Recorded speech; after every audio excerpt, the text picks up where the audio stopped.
It's a curious thing, isn't it? The modern company. Not so long ago, if you wanted some clever bit of computing done, you'd have to file a form in triplicate, send it by pneumatic tube to a cavernous, refrigerated room, and wait 6 months for a gentleman in a lab coat to tell you the answer was 42. Now it seems every Tom, Dick and Harriet in marketing operations or even the tea-making department can conjure up their own artificial intelligence. This rather wonderful, if slightly chaotic state of affairs is what the clever clogs are calling distributed AI. It means that instead of one great, big, all-knowing brain in the basement, you have lots of little digital minds sprouting up all over the place like enthusiastic mushrooms after a damp spell. The reason for this sudden flourishing is quite simple, really. The tools to build and use these AI systems have become astonishingly accessible. They are no longer the exclusive playthings of people with PhDs in subjects most of us can't even pronounce. A bright spark in the marketing team can now get Jayjishan AI to help them write more persuasive emails, while their counterpart in customer service can deploy another to answer common queries, freeing up human colleagues for the truly tricky conundrums. Each team, you see, understands its own little patch of the world best. They know their customers, their problems, and their peculiar workflows, so it makes perfect sense for them to cultivate their own AI solutions, tailored precisely to their needs. This decentralized approach is a bit like giving every gardener on a grand estate their own plot to tend. The head gardener doesn't dictate that everyone must grow only prize-winning roses. Instead, the kitchen gardener can focus on cultivating the plumpest tomatoes, while the botanist in the glasshouse can experiment with exotic orchids. This freedom allows for rapid experimentation and a delightful diversity of results. The company, like the estate, becomes more vibrant and productive because local knowledge and initiative are allowed to bloom. It's a move away from rigid top-down instruction and towards a more organic, responsive way of growing one's business capabilities. Of course, this isn't to say it's all sunshine and prize-winning pumpkins. When every team is off doing its own thing, a certain level of charming disarray is to be expected. Things can get a little messy. The marketing team's AI might not speak the same digital language as the operations team's AI, rather like two people trying to have a conversation where one speaks only in rhyming couplets and the other in Klingon. This lack of communication can lead to all sorts of inefficiencies and missed opportunities. Without a guiding hand, our beautiful sprawling garden risks becoming an impenetrable thicket of incompatible technologies and isolated pockets of data, which rather defeats the purpose of being part of the same grand estate.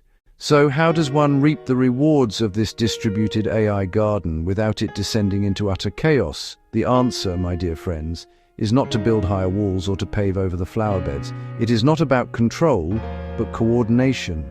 It's about finding a graceful balance between local freedom and central harmony.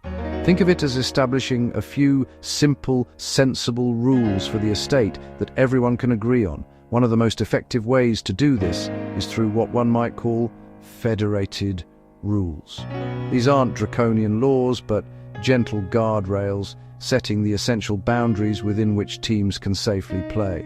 These guardrails would cover the absolute essentials. For example, a company-wide rule might state that any AI handling customer data must adhere to specific privacy standards, or that any system making decisions about people must be tested for bias.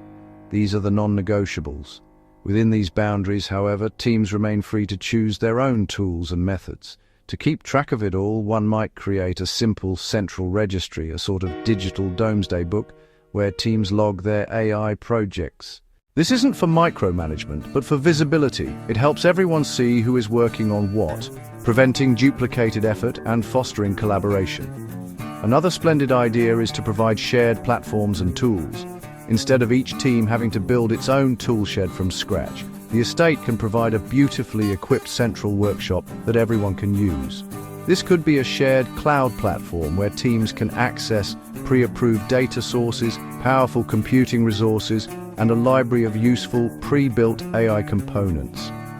By making it easier for teams to use the central platform than to go it alone, you gently nudge them towards a common way of working.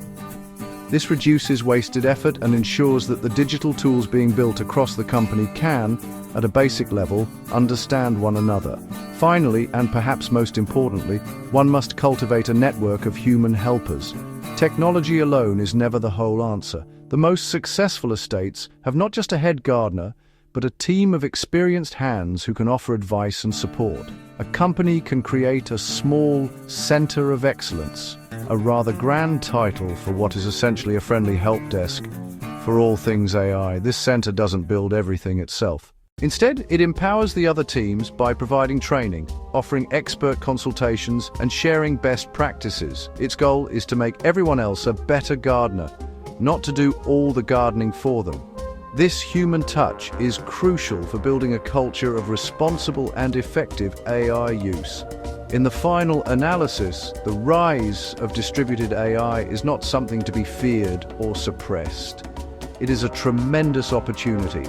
Allowing individual teams the freedom to innovate can inject an incredible dynamism and intelligence into a company, faster, smarter, more responsive. The goal is not to halt this wonderful proliferation of digital creativity, but to guide it. The challenge is one of balance, nurturing local autonomy, maintaining central coherence, and a magnificent, well-tended garden. Onward with purpose and poise.